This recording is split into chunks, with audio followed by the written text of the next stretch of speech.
So good morning sa inyong lahat mga kababayan, mga idol. So July 9, 2025, araw ng Miyerkules po. Patuloy tayo sa pagtrabaho sa PB Team House Davao para at least sa kaunti na lang po yung tatrabahoin natin.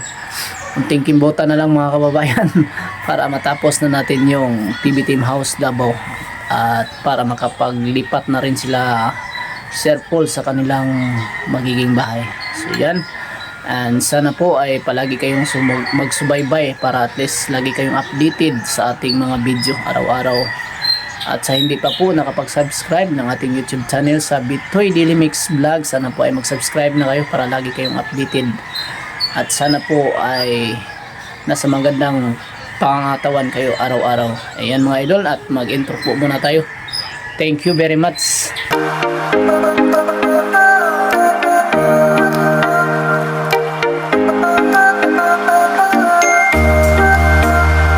Hello, and mayroon pong magtatanong dito sa ating video tungkol sa materialis na ginamit natin sa bahay. At nagtanong siya kung ano daw ang makakatipid na materialis. So, shout out sa iyo Lily Abilila. So yan, nagtanong siya. Ano ang tawag sa materialis na ginamit nyo sa kisame? Ingat po. So yan, sasagutin natin, idol. So idol, ang ginagamit namin sa kisame sa PB Team House ay yung framing namin is metal paring lang talaga, yung kasanayan na ginagamit ngayon sa mga construction, sa mga building, yung metal paring. Pero kung yung takip na talaga niya, yung tinatakip na namin sa taas is PVC panel or tinatawag nila na polywood. So yan, at sana nasagot natin. At may pangalawa pa dito, hingi ako ng advice, anong mas maganda at matipid na divider, plywood ba or PVC panel? Salamat sa mga sasagot mo. So advice ko idol, sa ito yung siguro yung tanong mo is parang partition siya sa kwarto. So kung partition sa kwarto mga idol, ang advice ko dyan, kasi kung gumagamit kayo ng polywood or PVC panel kung sa partition, ang polywood kasi mga idol is madali siyang masira, matamaan siya ng mga matutulis na bagay. Kunwari may mga bata kayo sa bahay, ayan, sa wall nyo gagamitin yung materialis na PVC panel, ay hindi po yan advisable. Dapat lang po yung mga PVC panel or polywood sa kisame lang po yan, kasi madali lang po siyang masira or matamaan ng mga matitigas na bagay, madali siyang mabutas o magasgasan.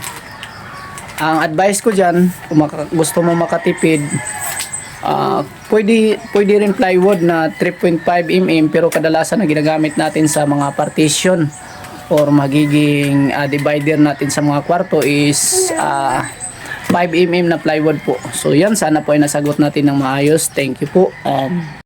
At sa nagtanong po kung anong sukat ng bahay ng PB Team House Davao, ang sukat po ng PB Team House Davao po ay 8 meters by 8 meters po ang sukat sa buong sukat ng PB Team House Davao. So,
Debit.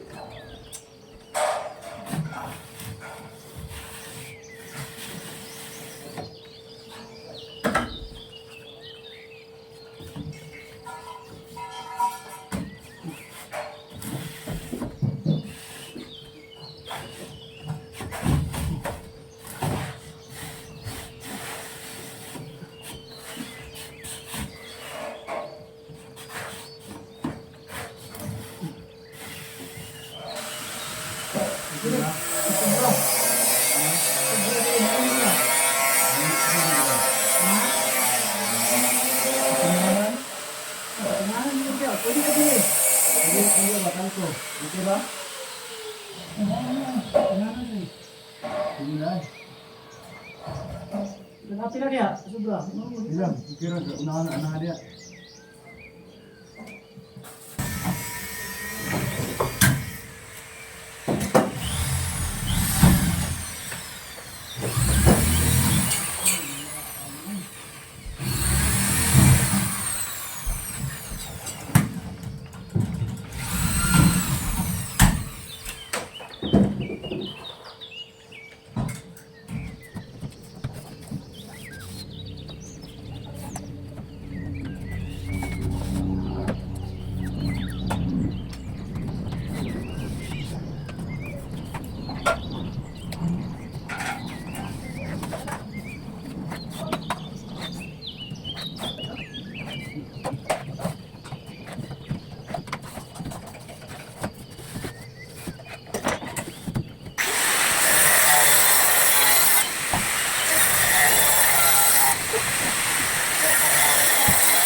Ayan mga idol, update tayo sa ating natapos ngayong araw na to. So papakita natin yung nagawa natin at lahat ng dito nagawa sa ating mga kasamahan.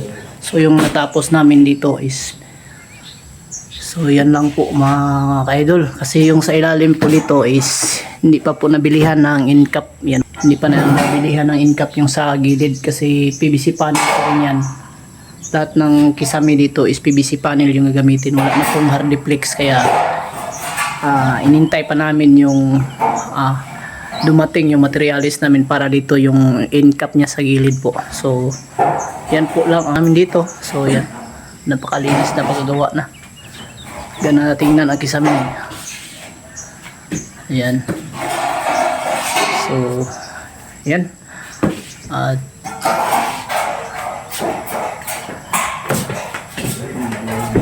dito. Ayan o. Dito malapit na pong natapos yung hagdanan. Idol, mayroon ng hagdanan po dito. Ayan o. Ayan. Latest update natin sa araw na ito. At dito ay napinturahan na po dito lahat sa gilid. Napinturahan at dito sa baba ipapakita rin natin ang ginawa dito sa ating kasamahan, si Idol Felipe. Ang ginagawa dito. So ayan, dito sa gilid ayan, nakasarado na po yung harapan. Ito na po yung maging harapan ng PB Team Panday mga idol. Ayan, so sarado dyan kasi yung sa ilalim banda dyan ay lalagyan ng package yan para sa mga sponsor na magbibigay ng package para sa ating mga katutubo na sa kabundukan na naninirahan po na tinutulungan nila Sir Paul. Yan, ipapakita natin dito sa ilalim ang update. Ayan, mga idolo, madi paligid. Ayan yung ilalim. Dito yung mandang baba. Ayan po, at ito na po yung update sa ilalim mga idol. So malaki-laki rin dito sa ilalim mga idol. Madami rin package na pwedeng ilagay dito. Yan, at yan lang ang update natin sa araw na ito na nagawa.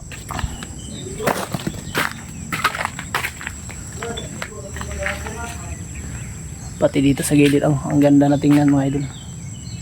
Ayan. So at mag-shoutout po muna tayo mga idol sa ating viewers na nagpapa-shoutout po, no? So shoutout kay Majilia de la Pisa from Kuwait. Shoutout sa iyo, idol. Ingat kayo dyan palagi sa Kuwait. Kay Merly Sklikat from Germany. So shoutout sa iyo, idol. Ingat kayo dyan. Kay Charlene Asuela from Patiros, Metro Manila. Shoutout sa iyo, idol. Ingat kayo dyan palagi dyan sa Metro Manila, sa Patiros. At kay Teresita Sampaga from General Trials Cavite. So shout out sa iyo dyan, dol. Ingat kayo dyan palagi. Kay Rigi Valerias from Bacoor, Cavite. Shout out sa iyo dyan. Ingat kayo dyan palagi, taga Cavite. Kay Idenia Monteri from Abu Dhabi. So ingat kayo dyan sa Abu Dhabi, ma'am. Shout out sa iyo dyan. Kay Ginos Malakura. Iyay, ang elektrisyan na po ni naigo na po dani. Shout out sa iyo, elektrisyan. Kay Ditchi Han from South Korea. So shout out sa iyo dyan, idol. Shout Oria kay Ditchi. Ingat kayo dyan palagi. Kay Edifos, shout out sa iyo dyan, Edifos. Maraming salamat sa palaging pagsubaybay. Kay Ray de la Cruz from San Juan, Ilocos Sur. Shout out sa iyo dyan, dol. Maraming salamat sa laging pagsuporta at pagsubaybay ng ating mga videos. Kay Oliver Panilag. Shout out sa inyong lahat. Maraming salamat sa palagi ninyong suporta at pagsubaybay, no. So thank you ng marami. Yan po. At iba. So yan mga idol, ang dito sa baba. Ayan. Napakataas. Napakatirik. Ayan o. Ayan. Ayan. Dito po yan sa paligid sa likuran banda. At dito nilagay nila yung blower ng aircon. Yan, pati dyan sa harapan. At nagtatanim din sila dito ng mga ano idol, mga lemongrass. Ayan o, nagtanim nila boss. Ito.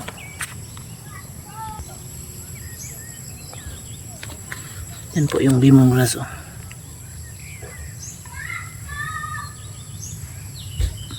Doon pa sa kabila. Ayan, mga tanlad, bulunggay,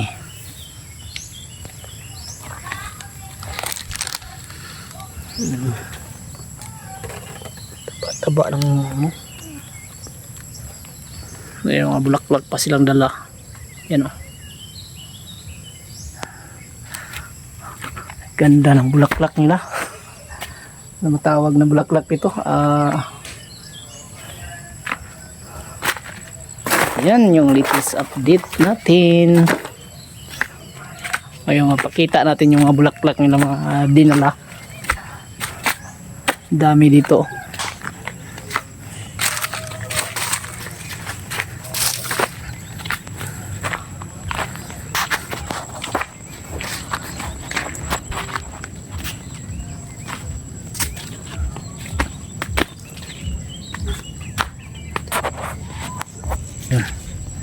Ito yung bulaklak mga idol, dinala nila.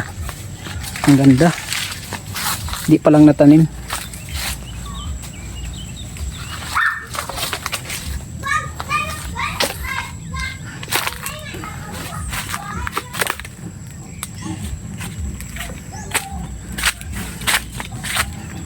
Yan ang ating latest update sa araw na ito, July 9, 2025, araw ng Miyerkules.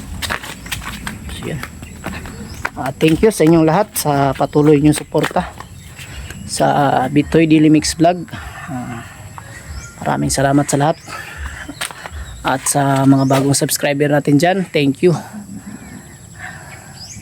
At yan lang po muna ang ating latest update sa araw na ito mga idol. Ingat kayo palagi and God bless. Bye bye.